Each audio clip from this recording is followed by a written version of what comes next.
மாற்றம் வேண்டும் விரும்பி வாக்களித்த மக்களுக்கு இது மாற்றமா இல்லை எதிர்க்கட்சிகள் சொல்கிற மாதிரி இது ஏமாற்றமாக இருக்குது? ஒரு கம்பெனியில் 2 ஃப்ரெஷர் இருந்து ஒரு 5 எக்ஸ்பீரியன்ஸ் இருந்தாலே கொஞ்சம் தடுமாறும். ஒரு கம்பெனியில் எல்லாருமே ஃப்ரெஷர்னா எப்படி இருக்கும்? இந்த ஆட்சிக்கு நிறைய நெருக்கடிகள் இப்போ வருங்காலங்களில் உருவாக போகிறது. குறிப்பாக அவங்களுக்கு உருவாகுதோ இல்லையோ தமிழ்நாட்டுக்கு உருவாக போகுது. நேற்று பார்த்தீங்கன்னா ரொம்ப ப்ரோவோக் ஆயிட்டாரு மரிய வில்சன். அவ்வளோ எதுக்கு ஆகுறீங்க? இல்லை அவர் யார் அப்படி பேசுனாங்கன்னு தெரியல. கோவப்பனதுக்கு காரணம் ஆனால் சாட்டை தான். சட்டமன்றத்துக்கு உள்ள இருக்கிறது மட்டுமா எதிர்கட்சி, வெளில இருக்கிறது எதிர்கட்சி. உண்மையான எதிர்கட்சி இப்ப யாருன்னு தாவேக்கா இப்போ யோசிச்சுக்கிட்டு இருக்காங்க. திமுகவா நாம் தமிழரா? ஏங்க ஒன்னும் பேச தரல, என்னத்துக்கு நீங்களா அமைச்சரானீங்க? உங்க வாயில ஒண்ணும் வராதா? பான் தமிழன்னு சொல்லணுங்க, அதனால பான் கிறிஸ்டியனு. அந்த இடத்துல என்ன தேவை ஏற்படுது? மத எண்ணங்கள் வெளியில வருது. அவர் தான் ஜபமாலையை வச்சு தான் நிதியை இதுவே கொண்டு வந்தாரு. இல்ல எங்களுக்கு அன்பின் மொழின்னு ஒன்று சொல்லி கொடுத்துருக்கு பைபிள். அந்த அன்பின் மொழி எங்கிட்ட கட்டை தான் வச்சிருக்காரு. தம்பி கட்டையை வச்சு அடிக்க போனா அப்படி இல்லை, அது அன்பின் மொழியா?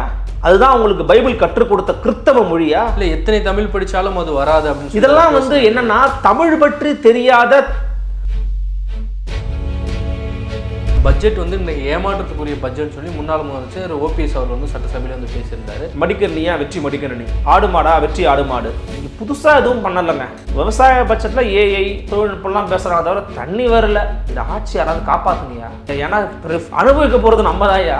மது அப்படிங்கிறது இந்த போதைங்கிற கேட்டகரியில் அதிமுகவும் கொண்டு வரல, திமுகவும் கொண்டு வரல, தாவேக்காவும் அதை கொண்டு வர மறுக்கிறாங்களா? என் நிலைப்பாடு மது ஒழிப்பு, அதை நோக்கி நான் பயணிப்பேன் அப்படின்னு சொல்லிட்ட பிரச்சனையே இல்லை முதலமைச்சர். பேச மாட்டேங்கிறாரு. சீமானா யாருன்னு சொல்லிட்டு அமைச்சர் பாலாஜி அவர்கள் கேட்டுட்டு போனார். 22,000 கோடி கடன் வாங்கியிருக்கீங்க 3 மாசத்துல சொல்லிட்டு சீமான் அவர்கள் ஒரு அறிக்கை விடுறாரு. திரள் நிதி வாங்குறது தப்பு, கடன் வாங்குறது தப்புன்னு சொல்லிட்டு வன்னியர்ஸ் அதை சொல்லிட்டு போறாரு. இந்த மாதிரி ஆரோக்கியமற்ற பதில்களை எப்படி பாக்குறீங்க? பாலாஜி அமைச்சர் தானே, அவரே எனக்கு தெரியாது. சீமான்னா யாருன்னு தெரியுமா கேள்வி கேட்டாங்க. கேட்கிற கேள்வியே தெரியாம பதில் சொல்றானா அப்ப நீ யாரா இருப்ப? தமிழ் பாதுகாப்பு மாநாடு போட்ட ஒரே கட்சி விசிகா. அந்த கட்சி ஜிபே நிதி தாருங்களுக்கு எத்தனை நிதினு கேட்க பயம் இல்ல. அமைச்சர் ஸ்ரீநாத் மாதிரி கோயில்பட்டி தூத்துக்குடி வாங்க பதில் சொல்றேன்.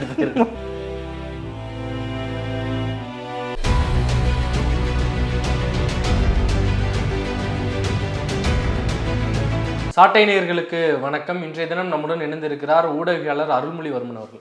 வணக்கம். வணக்கம் ராஜேந்திரன். நலமா இருக்கீங்களா? நலமா இருக்கு. நீங்க நல்லா இருக்கீங்களா? நலமா இருக்கேன். 100 நாட்கள் ஆட்சியை தாவேக்கா கம்ப்ளீட் பண்ண போறாங்க. தாவேக்காவுடைய ஆட்சி வேண்டும் சொல்லி மக்கள் விரும்பி வாக்களிச்சிருக்காங்க.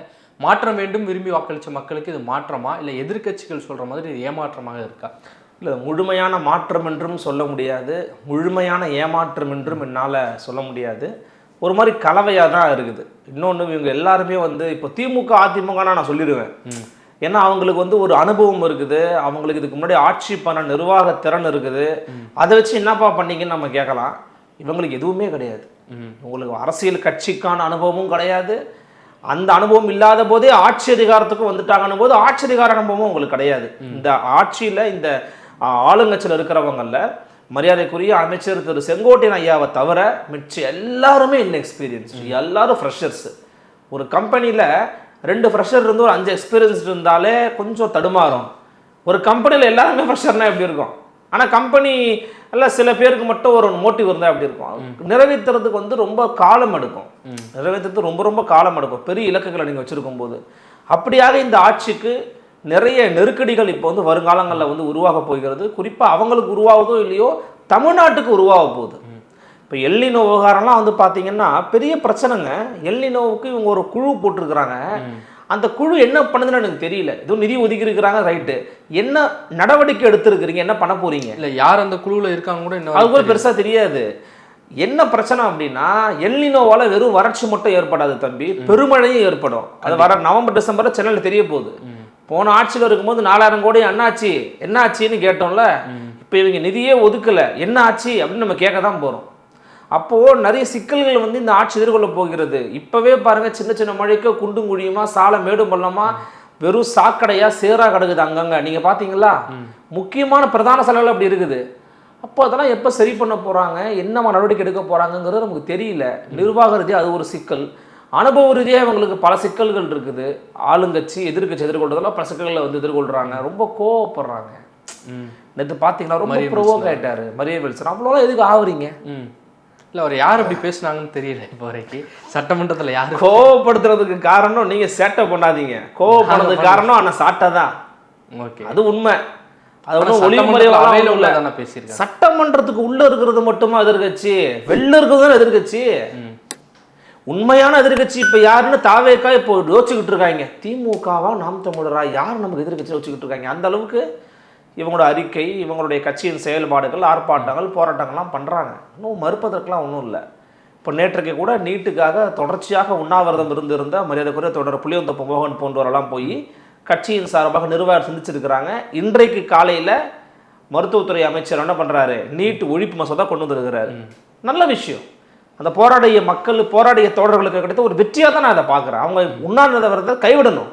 அவங்களுடைய உயிர், அவங்களுடைய சேவை தமிழ்நாட்டுக்கு தேவை நான் நினைக்கிறேன். அதற்கு இடமளித்து அதற்கு அவங்களுக்காக உதவி செய்த மரியாதைக்குரிய அண்ணன் வேல்முருகன் அவர்களுக்கு இந்த நேரத்தில் நெஞ்ச நன்றி தெரிவிச்சுக்கிறேன். ரொம்ப நன்றி, வாழ்த்து திருவள்ளுவத்தை கொடுத்ததுக்கு. அப்போ என்னன்னா, இந்த ஆட்சியாளர்கள் வந்து ஒரு எதை எப்படி ஃபேஸ் பண்ணுறதுன்னு தெரியாமல் இருக்கிறாங்க. ஆனால் பேசும்போது சொல்லுங்க, இதை சொல்லும் போது அவங்க ஒத்துக்கிற மாட்டேங்காங்க அதை அப்படிங்கிற ஒரு பார்வை வந்து வைக்கிறாங்க. அதுதான் இப்போ என்னன்னா, அடிப்படையில் ஜனநாயகத்துக்கு என்ன தேவை தெரியுமா தம்பி? அடிப்படையில் ஒரு ஜனநாயகத்துக்கு என்ன தேவைன்னா சகிப்புத்தன்மை தேவை. ஒரு ஜனநாயக அமைப்புன்னு நீங்கள் சொல்லிட்டீங்கன்னா, நான் கட்சிகளை குறித்து பேசலை, நாடு குறித்து பேச. கட்சிகள் சர்வாதிகாரமாக கூட இருக்கலாம், நம்ம சொல்ல முடியாது. இருந்தாரெல்லாம் வெளில போக சர்வாதிகாரம் தான். அது ஒரு கட்சி எடுத்துக்கலாம், எடுத்துக்காம போகலாம். ஆனால் ஒரு நாடு அப்படி இருக்க முடியாது. உள்ள இருந்தாலும் வெளியில் போக சொல்ல முடியாது. ஒரு ஜனநாயக அமைப்போடு இருக்கணும். ஒரு அரசும் சர்வாதிகார அரசாக இருக்க முடியாது. அதுவும் ஜனநாயக விழுமியங்களை உள்வாங்கிய ஒரு அரசாக இருக்கணும். இந்த அரசு அப்படி இல்லை. நீங்கள் யோசிச்சு பாருங்க, உதயநிதி பேசியது ஆபாசம், அருவருப்பு, யாரும் மாற்றுக்கிறது இல்லை. கைது தேவையாங்கிறதா நம்மளுடைய கேள்வி. இப்போ கைது வரைக்கும் நீங்கள் போறீங்க. இப்போ மக்கள் மன்றங்கள் என்ன ஆகும், கைது சரியா தப்பா தான் விவாத பொருள் ஆகுமே தவிர பேசுனது என்னங்க அது போய் டக்குன்னு போய் ரீச் ஆகாது. இன்னொன்று, அவர் பேசுனது இரட்டை அர்த்த மொழியில் இருக்கக்கூடிய ஒரு ஆபாச மொழின்னு சொல்கிறாங்க. அதை புரிஞ்சுக்கிறதுக்கே நமக்கு ஒரு 2-3 டிக்ஷனரி தேவைப்படுது. இதில் போய் மக்கள் மொழிக்கு போய் எப்படி புரியும்? டக்குன்னு ஒரு கெட்ட வார்த்தை போட்டிருந்தா கூட நமக்கு தெரிஞ்சிருக்கும். அவர் அதை விட வேற லெவலில் பேசுகிற மாதிரிலாம் பேசியிருக்கிறாருன்னு சொல்கிறாங்க. அப்போ என்ன சிக்கல்னா, இந்த விவகாரங்களை எப்படி அணுகிறதுங்கிறது. இப்போ அமைச்சர் வில்சனுடைய எதிர்வினையே பாருங்க. அந்த திமுக எம்எல்ஏ, மன்னிக்கணும், மதிமுக எம்எல்ஏ, இப்போ திமுக எம்எல்ஏ தான் அவர். சுரேந்திரன் ஜெயிச்சாரு, கட்சியில் இருக்கிறாரான்னு தெரியல. ஏன்னா வைகோ ஐயா வந்து குதிரை மாதிரி அவரை தூக்கிட்டு போகலான்னு பார்த்தாரு. அவர் நான் குதிரைலாம் இல்லை, நான் இங்கேயே இருக்கிறேன் அப்படின்னு அவர் இருந்துட்டார். அந்த எம்எல்ஏ என்ன சொன்னார், ஏங்க நற்றமிழ் வார்த்தைகளை பயன்படுத்துங்க, இலக்கண பிழையோடு அமைச்சர் பேசினாருன்னு சொன்னார்ல, இது ஏதாவது கோமா பேசினாரா? இல்லை. ஏங்க ஒன்றும் பேச தரல, என்னத்துங்க நீங்களாம் அமைச்சரானீங்க, உங்க வாயில ஒன்றும் வராதா இப்படி கேட்டாரா? அவர் சாதாரணமாக அவருக்கு வந்ததை சொல்லி ரொம்ப எளிமையாக கேட்டாருங்க. அதை விட தன்மையாக என்னால் கேட்க முடியாது. அந்த அளவுக்கு அவர் கேட்டார். நீங்க என்ன பதில் சொல்லலாம்? ப்ரையாரிட்டி தானே தமிழ்நாட்டுடைய சட்டமன்றம். ஏங்க நான் இன்னொன்று சொல்றாங்க தம்பி, தமிழ்நாட்டுக்கு நற்றமிழ் பேசக்கூடிய ஒருவர் தான் முதலமைச்சர் ஆகணும்னா ஐயா தமிழறிஞர் தான் முதலமைச்சர் ஆகணும். நான் தமிழ் தான் ஒரு தகுதின்னு நான் சொல்ல வரல. அவரு கேட்டது தவறு இல்லைன்னு நான் சொல்றேன். நிதியமைச்சருக்கு நிதி பற்றிய அறிவு இருக்கிறதா, பொருளாதார பின்புலம் இருக்கிறதா, அதை பற்றிய பார்வை இருக்கிறதா, தொலைநோக்கு திட்டங்களை வகுப்பதற்கான அறிவு இருக்கிறதா நம்ம பார்க்கணும்.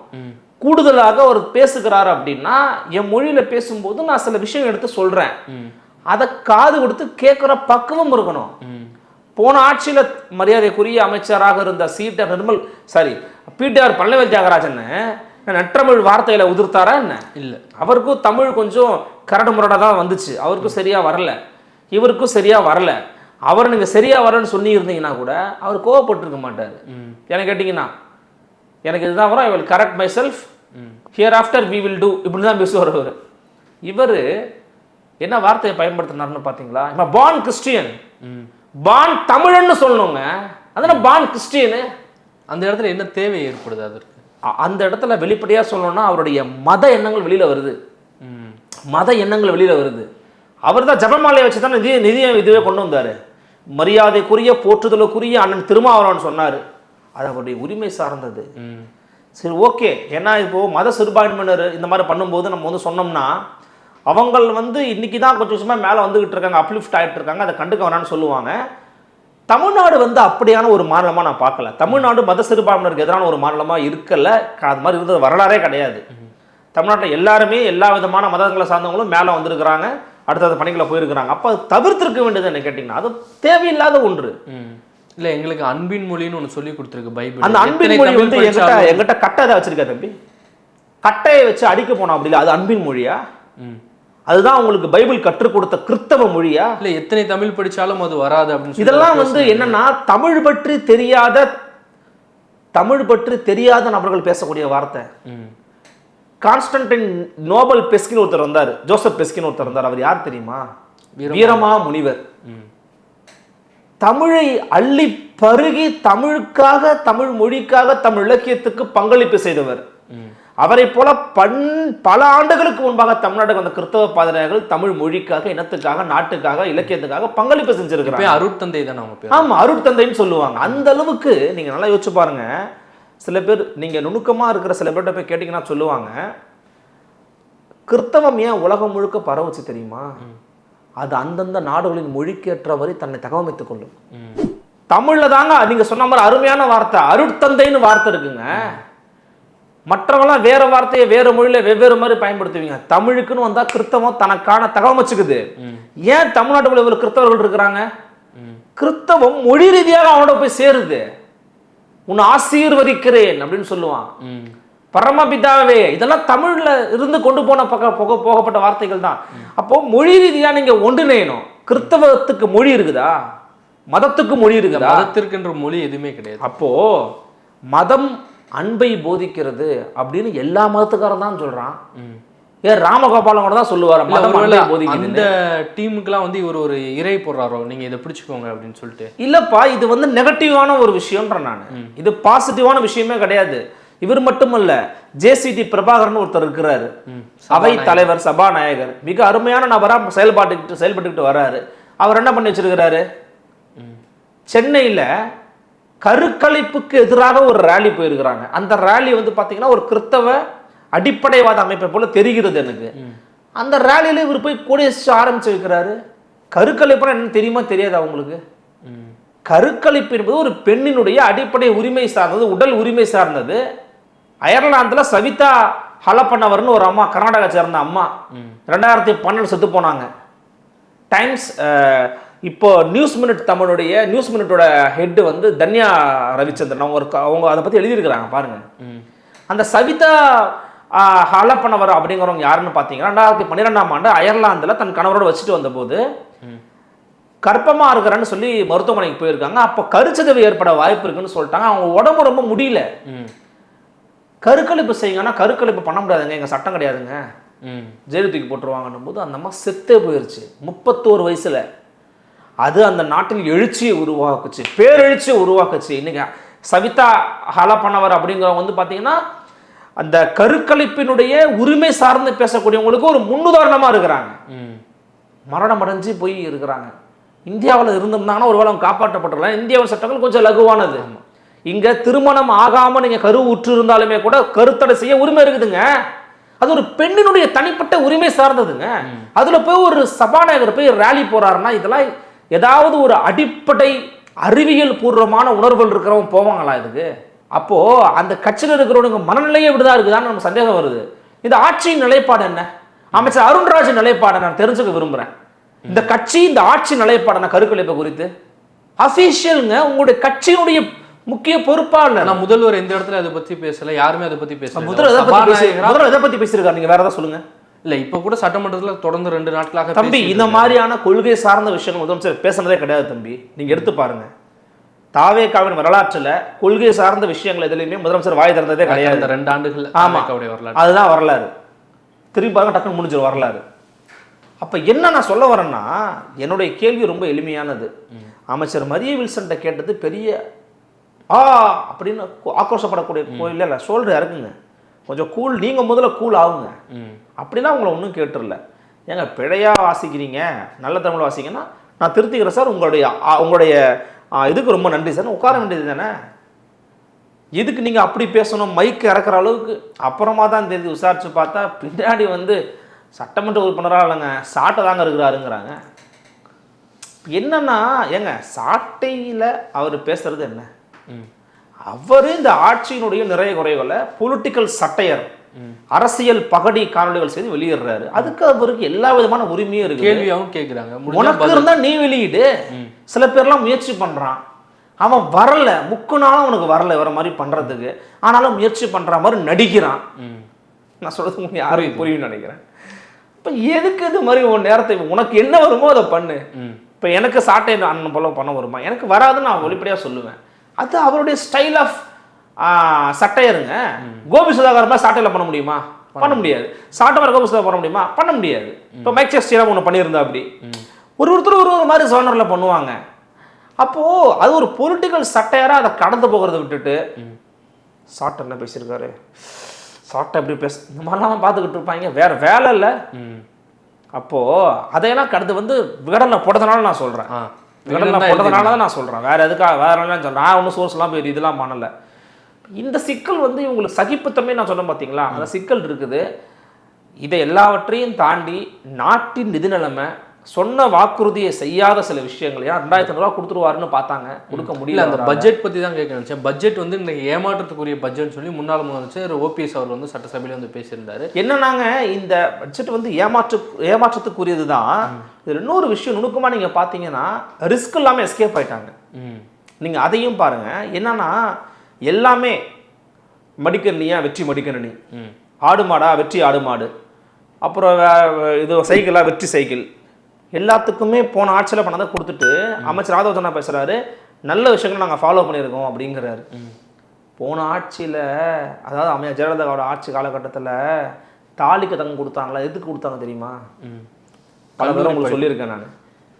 பட்டப்படிப்பு முடித்த பெண்களுக்கு நாங்கள் ஒரு பவுன் உதவி பண்ணுவோம். நாங்கள் அப்போ என்ன பண்ணாங்கன்னா, நிறைய வீட்டில், எங்கள் சொந்தக்காரங்க வீட்லேயே காலேஜ் படிக்க வைப்பாங்க. போப்பா, பள்ளிக்கூடம் முடிச்ச கல்லூரிக்கு போப்பா, படிப்பா போப்பா, இப்போ படிச்சுட்டா உனக்கு அறிவு வளரும், நீ பட்டப்படிப்பை படித்த முடித்தா நான் வர மாறிடுவேன், திருமணம் பண்ணுறதை தள்ளி கூட போடுவேன், நான் படிச்சிருக்கேன்யா, எங்கள் அப்பா அம்மா படிக்க வச்சாங்க, நான் அவங்களுக்கு ஏதாவது திருப்பி செய்யணும், நான் வேலைக்கு போகிறேன், 4-5 வருஷம் வேலைக்கு போவேன், சம்பாதிப்பேன், சொந்த காலில் நிற்பேன், அப்புறமா நீ அதுக்கு அப்ளை பண்ணி காசை வாங்கிட்டு கல்யாணம் பண்ணிக்கலாம்ல. இல்லை 12ஆவது முடிச்சா மடிக்கணினி வாங்குறதுக்காக 12ஆவது படிக்கிறவங்க இருக்காங்க. இப்போ இப்படியான விஷயங்களில் புகுத்தின ஒரு இது நீங்கள் புதுசாக எதுவும் பண்ணலைங்க. அதுதான் முக்கியமான விஷயம். புதுசாக எதுவும் இல்லை. விவசாய பட்ஜெட்டில் ஏஐ தொழில்நுட்பம்லாம் பேசுகிறாங்க, தவிர தண்ணி வரல. அன்னைக்கு சட்டமன்றத்து இதில் போராடிக்கிட்டு இருக்கான், ஈரோடு பெருந்துறையில் போராடிக்கிட்டு இருந்தான் விவசாயிகள். அந்த பிரச்சனை ஓடிக்கிட்டு இருக்கு. அப்போது அதில் கவனம் செலுத்தலை இந்த ஆட்சி. இப்போ பட்ஜெட்டு உங்களுக்கு ஒரு பெரிய பூஸ்ட் எல்லாம் கொடுக்கல. அது அவங்களுக்கே தெரியும். நிதி நிலைமை ரொம்ப மோசமாக இருக்குது, ரொம்ப ரொம்ப மோசமாக இருக்குது நிதி நிலைமை. என்ன பண்ண போகிறாங்கன்னே தெரியல. அப்போ எனக்கு கவலைலாம் நந்திரமா இருக்குது. இந்த ஆட்சி யாராவது காப்பாற்றுங்கய்யா. நான் அப்படி யோசிக்க ஆரம்பிச்சிட்டேன். எப்படியாச்சும் காப்பாற்றுங்க. ஏன்னா அனுபவிக்க போகிறது நம்ம தான்யா, அனுபவிக்க போகிறது நம்ம தான். எதிர்கட்சிகள்லாம் சொல்கிறாங்களா, கூலாக இருக்கிறீங்க. ஒன்று இன்னைக்கு ஒருத்தர் கலைக்க ஆரம்பிச்சா அப்படி, நாங்கள் நீங்கள் கதவு திறந்தா சிபிஐயா ஈயான்னு கூலாக இருக்க மாட்டீங்க, டென்ஷனாக இருப்பீங்க. இதெல்லாம் தேவையில்லாத வார்த்தை. ஒரு கன்னி பேச்சுன்னா அருமையாக பேசலாம், எவ்வளோ விஷயங்கள் இருக்குது. அல்லது உங்கள் முதலமைச்சரை புகழ்ந்து பேசலாம், அதுக்கு அடுத்தப்போ அமைச்சராகிறதுக்காவது வாய்ப்பு இருக்கலாம். இத்தனைக்கும் ஒரு திமுக கலந்து போன உறுப்பினர் வேறு. அந்த குடும்பம் பாருங்க. நிறைய பேர் நினச்சிக்கிட்டு இருக்கோம் அதிமுகவிலேருந்து தான் நிறைய பேர் தாவேக்காவுக்கு போகிறாங்கன்னு. தம்பி அப்படி இல்லை. சைலண்ட்டாக திமுகலேருந்து தாவேக்காவுக்கு போயிட்டுருக்காங்க. அப்போ அந்தளவுக்கு கொள்கையை வளர்த்து வச்சுருக்கிறாங்க பாருங்கள் திமுக. 50 ஆண்டு கால கட்சி, கொள்கையை சூப்பராக வளர்த்து கொடுத்துருக்குறாங்க திமுகன்ற கட்சி. இப்போ இந்த சிக்கல்கள்லாம் தாவேக்காவுக்கு இருக்குது. கட்சி ரீதியாக சிக்கல்கள் உருவாகிட்டு இருக்குது. இப்போ அது என்ன தெரியுங்களா, அதிமுக போனாங்களா மாஜி அமைச்சர்கள், முன்னாள் அமைச்சர்கள், அவங்களுக்கெல்லாம் முக்கியமான பதவி. என்ன பதவி? துணை பொதுச் செயலாளர். துணை பொதுச் செயலாளர் வரைக்கும் தம்பி, மாவட்ட கழக செயலாளர், கரூர்ல மாவட்ட கழக செயலாளர் எம்ஆர் விஜயபாஸ்கர் கீழே தான் இனிமே மதியழகன் இருக்கணும். எப்படி? உங்க கட்சிக்காக சிறைக்கு போன ஒரே மனுஷன் அவர் தான், ஒரே ஆள். ஆமா, பூத கண்ணாடி வைத்து தேடினால் கூட கிடைக்காத தாவேக்கா தோழர்களை கரூர் சம்பவத்தின் போது நான் வரனா உள்ள போனார். இருந்தாலும் ஒரு வாரியம், ஏதாவது ஒரு நல வாரியம், பாடநூல் கழகத்துக்கு மரியாதைக்குரிய தோழர் லயலமணி கொடுத்தீங்க. இன்னொரு வாரியத்தை பெரம்பூரில் உங்கள் தொகுதிக்காக உங்களுக்கு ஒப்படைச்ச இன்னொரு தொடர் கொடுத்தீங்க. அண்ணன் ஃபெலிக்ஸ் ஜெரால்ட் அவர்களுக்கு சிறுபான்மை நல வாரியம் கொடுத்தீங்க. இன்னும் மற்றவங்களாம் ஒரு இடத்துல உட்கார வச்சிங்க. அவருக்கு என்ன பண்ணீங்க? இல்லை, இனிமேல் வருங்காலங்களில் பண்ண போகிறாங்க. அவங்க கட்சிக்குள்ளே நடக்கிற விடயம். ஓகே, அதாவது என்னன்னா கட்சிக்குள்ள நடக்கிற விடயம் தான் அது. ஒரு கட்சிக்குள்ள பிரச்சனையை உருவாக்க துவங்குகிறதுன்னு நான் சொல்கிறேன். அவர் மீன் எம்எல்ஏவாக ஆக்கலாம், எம்எல்ஏக்கு நிற்க வைங்கன்றேன். மகிழ்ச்சி அடைவேன் நான். இடைத்தேர்தல் வர நிற்க வச்சா நான் மகிழ்ச்சி அடைவேன். அவன் தப்பு இன்னும் கிடையாது, நிற்க வைக்கலாம் அவரை. ஏன் அமைச்சராக கூட அவர் ஆக்கலாம். இப்போ ஏன் ஆக்க முடியாது? ஆக்கலாம். அமைச்சராகிட்டு அமைச்சர் எம்எல்ஏ நிற்க வைக்கலாமே, முடிஞ்சு போச்சு. இப்போ என்னுடைய கேள்வி என்ன அப்படின்னா, வெளியிலிருந்து வந்தவங்களுக்கு பதவி கொடுத்து அழகு பார்ப்பது என்ன வேலை? என்ன வேலை? இப்போ விஜயபாஸ்கர் கீழே தான் இனிமேல் பர்வேஸ் இருக்கணும், எம்ஆர் விஜயபாஸ்கர் கீழே தான் இனிமேல் மதியழகன் இருக்கணும். மரகதம் குமரவேலுக்கில் தான் இனிமேல் செங்கல்பட்டு இருக்கிற தாவகாரனாக இருக்கணும். என்ன கொடுமை அது. போஸ்டர் ஒட்டி ராப்பகலா வேர்வு சிந்தி உழைச்சி தாவகாக ரத்தம் சிந்தி போஸ்டர் ஒட்டி எல்லாத்தையும் மண்ணி என் தலைவனை கொண்டு போய் விசிலுக்கு ஓட்டு போடுன்னு வீடு வீடாக தெருவா விசிலு கொண்டு போய் சேர்த்த செங்கல்பட்டில் இருக்கிற தாவேக்காரனுக்கு நேற்று அதிமுக தூக்கிட்டீங்க வந்துட்டு உடனே இவங்களுக்கு கொடுத்துட்டாங்கன்னு காண்ட் ஆகுமா? இல்லை, ஆனால் அவர்களுடைய தொண்டர்களுக்கு விஜய் அவர்கள் தான் முதன்மையானவர். விஜய் வந்து முதலமைச்சர் ஆகணும்னு நினச்சாங்க, ஆக்கிட்டாங்க. அவங்க இந்த மாதிரி பதவிக்கெல்லாம் வரல. இல்லை, பதவிக்கெல்லாம் வரணும்னு யார் தம்பி சொன்னது? அவங்க தான் சொல்லிக்கிறாங்க. அப்படிலாம் அவங்கள சொல்லிக்க வேண்டியது தான். எப்படா என்ன அமைச்சராக்குன்னு கேட்குறாரு ஈஸியாக சார். தெரியுமா உங்களுக்கு?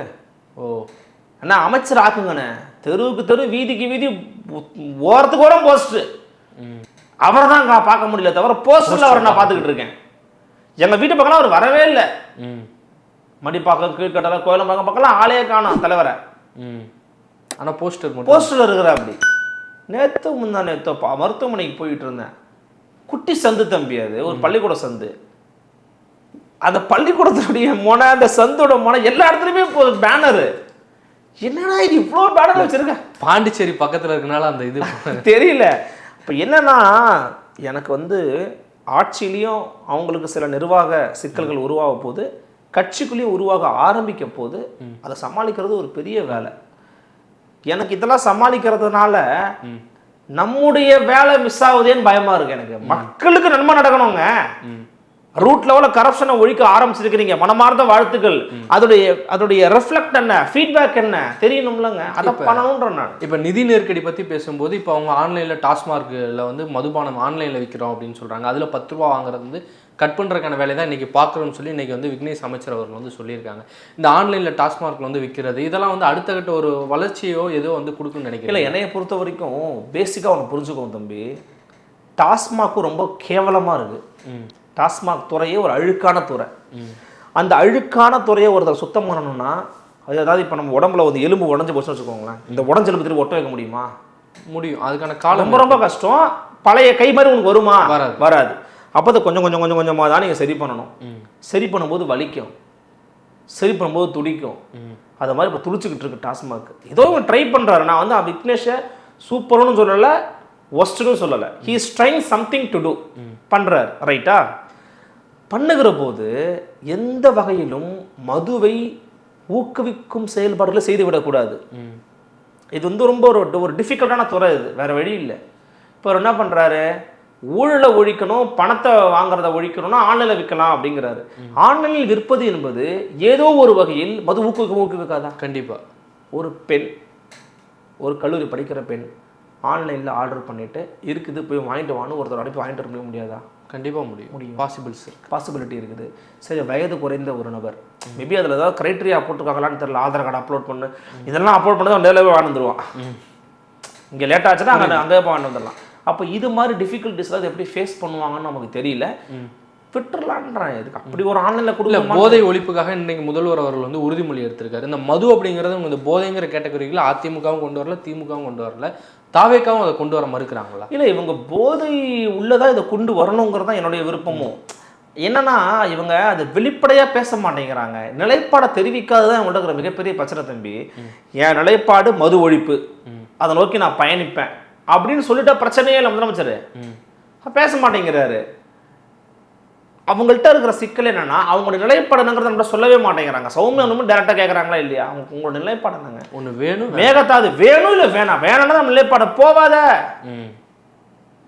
அந்த சட்டமன்றத்திலேயே சௌமியா அன்புமணியினுடைய பேச்சும் செயல்பாடுகள் தான் பிரமிக்க வைக்குது. உண்மையிலேயே அவ்வளவு தெளிவாக, அவ்வளவு ஸ்ட்ராங்காக, அவ்வளவு பாயிண்டடான ஆர்குமெண்ட்ஸை வைக்கிறாங்க கொடுக்கக்கூடிய நேரத்தை.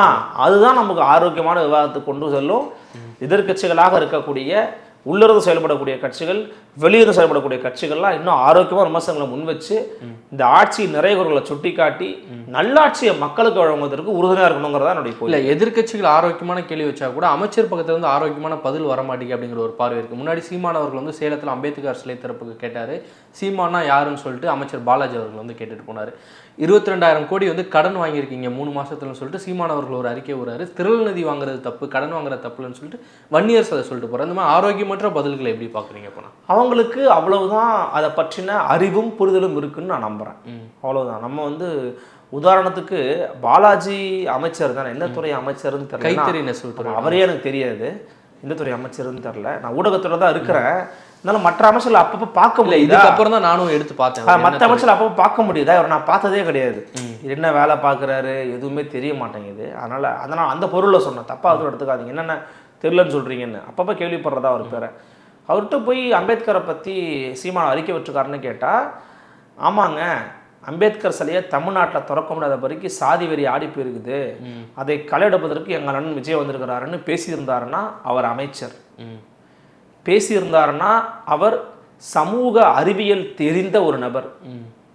பேசலை, சீமான்னா யாருன்னு தெரியாதுங்கன்னு கிரிஞ்சு காமெடி பண்ணார் அப்படின்னா அவருக்கு தான் நீங்கள் ஓட்டு போட்டு தேர்வு பண்ணியிருக்கீங்க. அவர் ஒரு கிரிஞ்சு காமெடியன். புரியுதா உங்களுக்கு? கேட்ட கேள்வி என்ன, சீமான்னா யாருன்னு உங்களுக்கு தெரியுமா கேள்வி கேட்டாங்க. கேட்குற கேள்வியே தெரியாமல் பதில் சொல்கிறோன்னா அப்போ நீ யாரா இருப்ப? இப்போ இங்கே ஒரு கேள்வி கேளுங்களேன், ஏதாவது கேள்வி கேளுங்க. இப்போ கூட கேட்டதில்ல. என் பேர் முனுசாமி. கேட்குற கேள்விக்கு மாற்றி பதில் சொல்கிறீங்களா உங்களுக்கு ஏதாவது மனநோயாளியாக மாறிட்டீங்களா நீங்கள் மனசில் நினைப்பேன். அது மாதிரி கேள்வி எனக்கு கேட்க தோணுது. இல்லை அமைச்சர் ஸ்ரீநாத் மாதிரி கோயில்பட்டி தூத்துக்குடி வாங்க பதில் சொல்கிறேன். ஏதாவது ஒன்றாவது சொல்லிட்டு போயிருக்கு. அதாவது நான் திரும்பியே சொல்கிறேன், எனக்கு இந்த அரசை விமர்சிக்கணுங்கிறது நோக்கமே இல்லை. உண்மையிலே கேட்டிங்கன்னா அன்றைக்கி கூட ஒரு நாள் சாட்டையன் பேட்டியில் பேசிட்டு இருக்கும்போது நீங்கள் தாவேக்கா அப்படின்ட்டு அப்படியே பனையூர் பக்கத்தில் பனையூர் பார்த்து எனக்கு என்னென்னா இந்த அரசு நல்லது பண்ணால் நல்லது நான் சொல்ல போகிறேன், தவறு பண்ணால் தவறுன்னு சொல்ல போகிறேன். ஒரு எதிர்க்கட்சி செய்ய வேண்டிய வேலை தான் நான் செய்ய போகிறேன், ஒரு பத்திரிக்கையாளர் ஊடகங்களாக செய்ய போகிறேன். நல்லது பண்ணால் ஓகேங்க. அதுக்கு இப்போ இந்த ரமேஷ் வந்து சில வேலைகள்லாம் பார்த்துக்கிட்டு இருக்கா, அப்படி கொஞ்சம் ஆக்டிவாக செயல்படுற மாதிரி இருக்குது, okay fine, well and good. Lokesh கொஞ்சம் சில வேலையெல்லாம் பார்க்குறா, ரைட்டு. இந்த மாதிரி உட்காந்து சீமானா யாருன்னு காமெடி பண்ணிட்டு இருந்தா நல்லாவா இருக்குது அது? அதே மாதிரி தான் நீங்கள் சொன்னீங்க அண்ணன் வன்னியரசு, அவர் மீது பேரன்பு பெருமதிப்பு உண்டு எனக்கு. கடன் வாங்குறாங்கன்னா சரிங்க, முன்ன பின்ன இருக்கலாம்னு சொல்லலாம், திரள இதாக வாங்கக்கூடாதுன்னு அவரும் இன்னொரு கிரிஞ்சு காமெடி பண்ணுறாரு. அப்புறம் ட்விட்டரில் போய் பார்த்தா வாட்ஸ்அப் நிதி தாருங்கள், கியூஆர் கோட் ஜிபே நிதி தாருங்கள்னு கேட்குறாங்க. ஜிபே நிதிங்கிறது ஆங்கிலம், அவர் திரள் நிதின்னு தமிழில் சொல்கிறார், அவ்வளோதானே. நீங்கள் ஏன் ஜிபே நிதின்னு வச்சுருக்கிறீங்க? நற்றமிழ் வளர்த்த கட்சி, தமிழுக்காக மாநாடு போட்ட கட்சி விசிகா. சாதாரணமான கட்சி இல்லை, தமிழ் பாதுகாப்பு மாநாடு போட்ட ஒரே கட்சி விசிகா. அந்த கட்சி ஜிபே நிதி தாருங்களுக்கு இத்தனை நிதின்னு கேட்க பயம். ஏன்னா நம்ம கலாச்சாரம்னு ஒரு பயம். தப்பான விஷயம், ரொம்ப ரொம்ப தப்பான விஷயம். நீங்க விமர்சனம் என்ன பண்ணணும், சீமான் அவர்களுடைய கொள்கை நிலைப்பாடுகளை மாறிட்டாருங்க, கோட்பாடை மாறிட்டாருங்க, ஆர்எஸ்எஸ் பிஜேபி தானே பேசிட்டு போங்க, பதில் சொல்ல போறாங்க. வழக்கமான பேச, ஆமா, அதுக்கு பதில் சொல்லிட்டு தானே இருக்காங்க நாம் தமிழர் கட்சியில, அதுக்கு சொல்லிட்டு போகலாம். இந்த மாதிரி மலினமான விமர்சனம் அண்ணன் வன்னியரசு பண்றத அவர் தவிர்க்கணும். அது அவருடைய மாண்புமிகு அமைச்சர் பதவிக்கு அழகா இல்லை. பல்வேறு செய்திகளை வந்து பகிர்ந்துக்கிட்டீங்க, ரொம்ப நன்றி. ரொம்ப நன்றி. சாட்டை எடுத்து நாட்டை திருத்து இளம் தலைமுறை.